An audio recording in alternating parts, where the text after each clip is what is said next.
Hello everyone, গীতার রান্নাঘরে আপনাদের সবাইকে স্বাগত জানাচ্ছি। আমি আজকে একটা ভীষণ ইন্টারেস্টিং রান্না আমি আপনাদের সঙ্গে শেয়ার করব। এটা আমরা যে কোনো বিয়েবাড়ি যে কোনো অনুষ্ঠান বাড়িতে কিন্তু এটা আমরা খেয়ে থাকি। আর সেই রান্নাটাই আমি কিভাবে রান্না করব, আমি সেই রেসিপিটা আপনাদের সঙ্গে শেয়ার করব।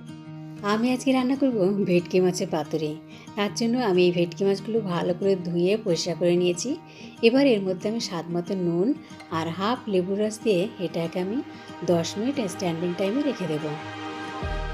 এবার একটা পাত্রে আমি 1 চামচ কালো সর্ষে আর 1 চামচ হলুদ সর্ষে আর 4-5টা কাঁচা লঙ্কা এর মধ্যে দিয়ে আমি ভিজিয়ে রেখে দিলাম। এটা আমি শিলে বেটে নেব। 100 গ্রাম দই আমি একটা ছাঁকনিতে রেখেছি যাতে দই থেকে পুরো জলটা ঝরে যায়। এটা আমি টক দই নিয়েছি। মাছটা এবার আমি ম্যারিনেট করে নেব।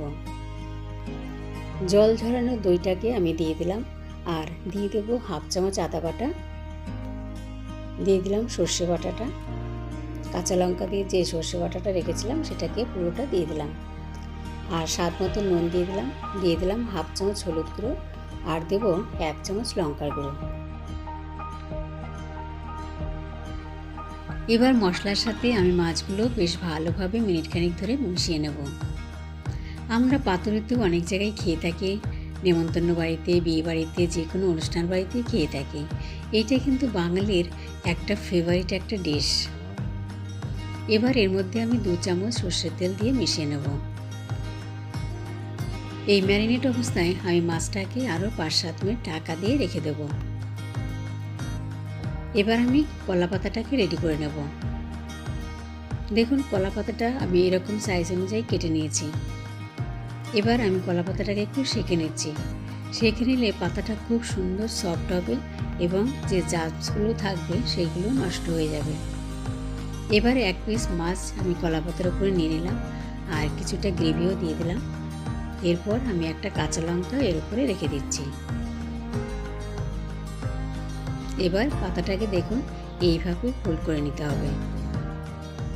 ফোল্ডটা কিন্তু খুব ভালোভাবে করতে হবে যাতে ফেটে ফুটে না যায়। এরকমভাবে সুতো দিয়ে আমি বেঁধে রেডি করে নিচ্ছি। এইভাবেই আমি সমস্ত মাছগুলো এইভাবে বেঁধে রেডি করে নেব।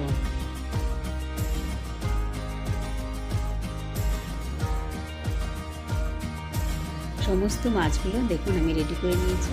আমি রান্নার শেষ পর্যায়ে চলে এসেছি। এবার একটা প্যানের মধ্যে আমি 2 থেকে 3 চামচ মতো সর্ষের তেল দিয়ে একটু ছড়িয়ে নিলাম। এরপর আমি যে পাত্রগুলো রেডি করে রেখেছিলাম সেগুলো একে একে দিয়ে দেবো। মিডিয়াম টু হাই ফ্লেমে আমি পাতুরিগুলো ভাজবো। ঢাকা দিয়ে আমি 5 থেকে 7 মিনিট রেখে দেবো। তারপর আমি এটাকে উল্টে দেবো, আবার 5 মিনিট রেখে দেবো। এইভাবে উল্টে পাল্টে আমি ভেজে তুলে নেব। দেখুন এইরকম হালকা করে পাতাটা পুড়ে গেলে বুঝতে হবে যে ভাজা হয়ে গেছে। এবার আমি পাতুরিগুলো তুলে নিচ্ছি। বাকিগুলো আমি একই রকমভাবে ভেজে নেব।